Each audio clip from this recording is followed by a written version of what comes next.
The challenge I want to give myself today is to attempt to clean the evaporator coil and the fan blower from my HVAC.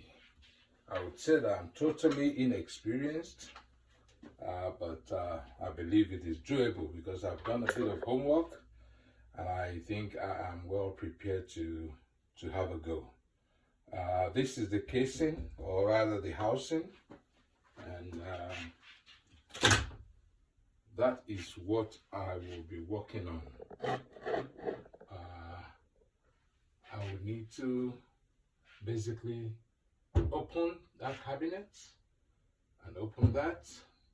The evaporator coil should be in there, and the fan blower is somewhere down there as well. So when I open it up, I will show you a bit more.